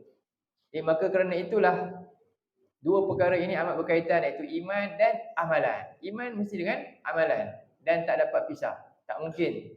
Sebab itulah as-solah, amalan dia apa? Zakat. Tak boleh pisah. Dua. Mesti dua tu. Seterusnya, bahkan Allah membezakan di antara muslim dan mukmin dalam ayatnya. Ada muslim, dia dah kata dia beriman dengan mulut dia dalam surah 49 ayat 14. 49 ayat 14.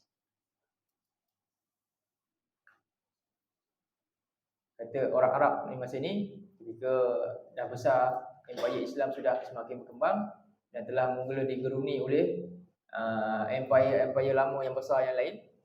Lalu mulalah berbondong-bondong ramai yang datang, orang-orang Arab Badui yang berdekatan tu datang untuk bai'ah dengan Nabi.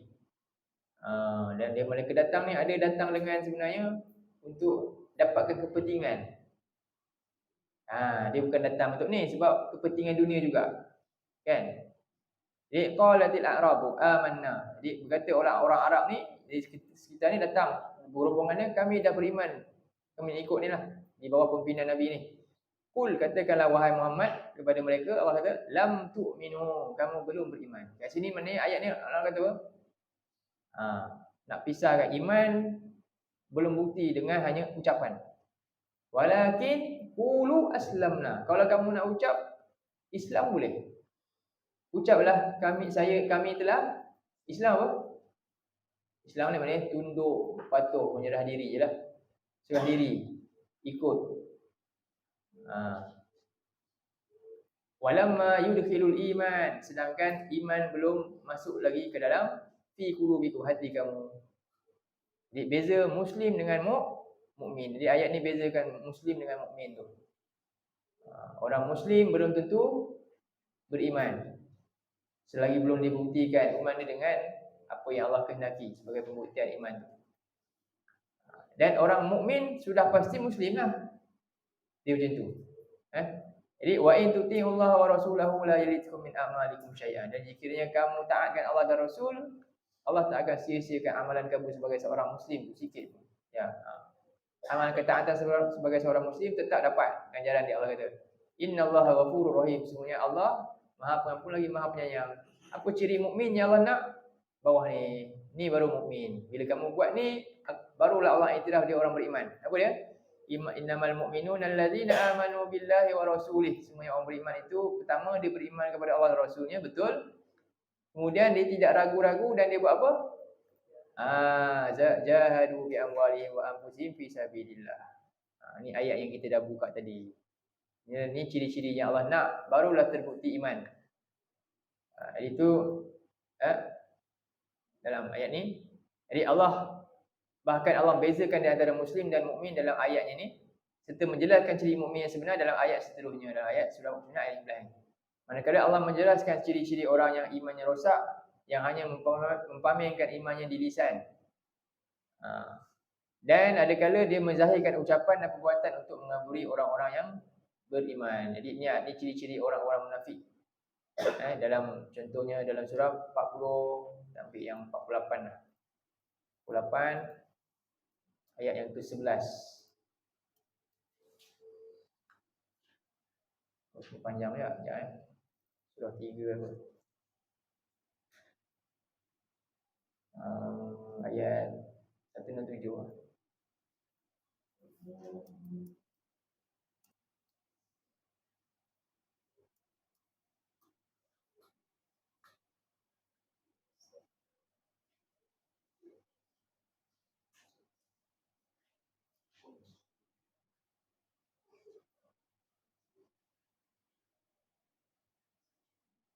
Jadi di sini ayat tengahnya kata yaquluna bi afwahihim ma laysa fi qulubihim. Jadi dia bagi banyak alasan untuk tak turut serta dalam perang ni lah, jihad. Kerana sayangkan apa yang ada di dunia mereka ni. Jadi mereka ucapkan dengan mulut-mulut mereka apa yang bukan ada dalam hati mereka. Wallahu a'lamu bima yaktumun. Allah tahu apa yang mereka sembunyikan. Jadi ini ciri-ciri nifak. Dalam ayat seterusnya, ini apa dia? Pada ucapan dia, lisan dia pandai ni. Untuk apa? Jadikan perisai. Di sana sebagai perisai, okeylah. Nabi tak boleh nak dakwa dia. Sebab alasan dia tu nampak munasabah. Dan ada kalanya menzahirkan ucapan dan perbuatan untuk kaburi orang-orang yang beriman. Jadi kadang-kadang dia solat, contohnya. Dan bahkan dia bersumpah dengan ucapan dia dalam surah 63 ayat kita terus buka surah 4 145 lah, tentang solat. 4 ayat 145 142 bukan 45 142 42. Allah kata dalam ayat ni, innal munafiqina yukhadi'una Allah wa huwa khadi'uhum. Semuanya orang-orang yang munafik itu mereka hendak menipu Allah, sedangkan Allah membalas tipu daya mereka. Dan wa idza qamu ila solah, dan bila mereka ni bangun berdiri nak solat, qamu usala, sebenarnya mereka malas. Tapi nampak memang rajin dengan pakaian yang paling cantik sekali. Sebenarnya mereka tujuannya apa? Nak kaburi orang, supaya mereka boleh join sekali. Yura'unan nas. Mereka hanya nak pamerkan image sebagai orang yang taat kepada orang ramai. Dia taatkan Allah tu tujuannya supaya apa? Supaya orang ramai nampak dia taat.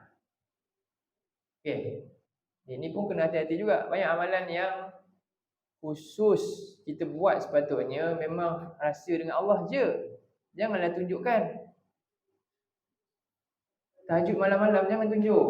Itu memang kita malu hamba dengan Tuhan je. Tak payah nak rekod, nak rakam pula. Tak payah. Tak payah. Satu lagi.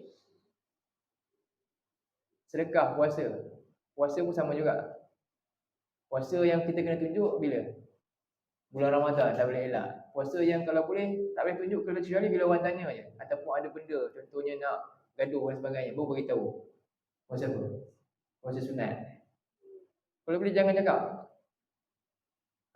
Puasa ni adalah ibadah paling misteri sekali.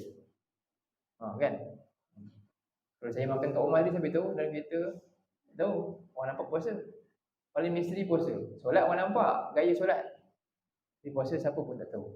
Jadi, lagi sedekah, infak. Infak macam mana? Kalau infak wajib, zakat tu, itu kadang-kadang wajib untuk ditunjukkan, dituntun. Kalau orang tu orang kaya, dia bagi, dia kena. Tapi kalau dia sendiri-sendiri, kalau boleh, rahsiakan. Jadi benda-benda macam itulah maksud dia. Ada amalan yang kita boleh tunjuk dan tak boleh. Jadi, ini yura'unan nas wala yazkurunallaha illa qalila, dan mereka tidak ingat Allah melainkan hanya sedikit sekali. Jadi inilah beza antara mukmin dengan yang kafir sebenarnya. Kafir yang terang-terangan ada, yang jelas, dan kafir yang nampak tak nampak kafir dia. Termasuk ini kufur nifaq.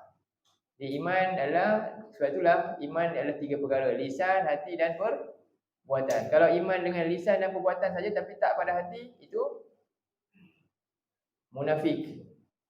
Kalau dengan lisan saja tidak pada perbuatan juga sama. Dia ada dua cabang. Jadi ghairu mamnun ni maksudnya dalam ganjaran tak putus ni, pertama dalam hadis ni lah. Dalam hadis ni Nabi SAW bersabda, "Idza matal insanu in qata'a anhu amaluhu illa min thalathah." Ini maksudnya ganjaran yang tak putus. Pertama, di dunia kita dapat ni. Kan tak putus dari 2. Ghairu mamnun tu satu, dunia punya amalan macam ni. Akhirat punya maksud dia syurga. Okey, sekarang ni fokus kita ganjaran tak putus ghairu mamnun dalam tu yang dimasukkan dalam hadis-hadis Nabi ni. Iaitu 3 perkara. Apa dia? Sedekah yang terus jariah yang mengalir ni, ilmu yang bermanfaat, anak soleh yang mendoakan. Itu apa dia? 3 perkara dia. Sedekah jariah yang mengalir ni, ilmu yang bermanfaat, atau anak soleh yang mendoakan. Ini kita pun maklum kan, 3 perkara ni. Dan ada satu lagi hadis, amalan yang tak putus-putus dimasukkan yang panjang sikit, ada 7 ni. Nabi SAW, Sahih Ibn Hibban. Sesungguhnya dari amalan dan kebaikan yang menyusul seorang mukmin selepas kematiannya ialah ilmu yang diajarkan dan disebarluaskan. Ni. Ilman 'allamahu wa nasyarahu. Ilman 'allamahu wa nasyarahu. Ilmu yang diajar dan dikongsikan. Video-video tu kan. Itulah kita nak cari juga untuk buat kongsi video-video kita. Tapi equipment tak mencukupi kan. Kena ada zakat lah. Infak.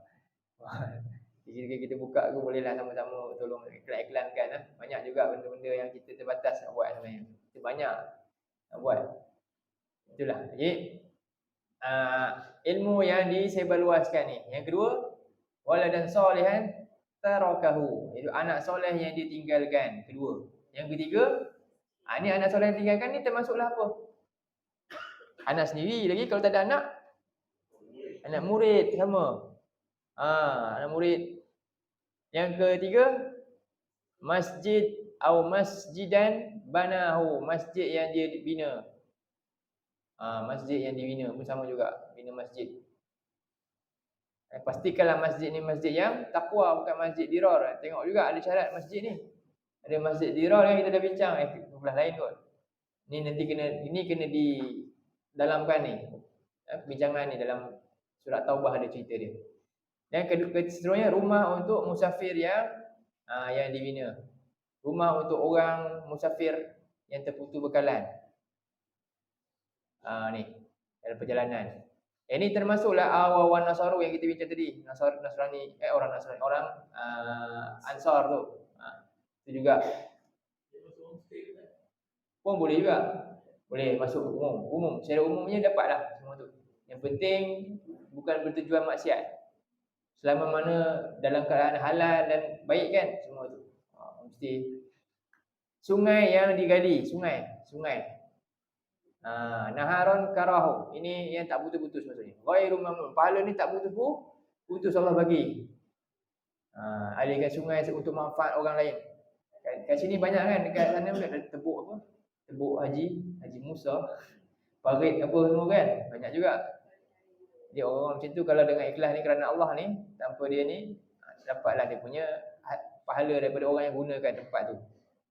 Ataupun kita bina, kita korek telaga sama. Perigi. Dan digunakan lagi-lagi untuk apa? Fisabilillah ni. Atau sedekah yang dia keluarkan dari hartanya semasa dalam sihat dan semasa hidupnya. Sedekah yang dikeluarkan masa dia sihat, kenapa? Kenapa masa dia sihat? Dia dah meninggal. Dia dah sihat. Hari dia nak gunakan harta tu buat yayasan. Itu dia dapat sebab tu harta dia lah, milik dia lah kan. Yang ni tengok dua Nabi kata. Malihi fi sihhatihi wa hayatihi. Kenapa masa sihat?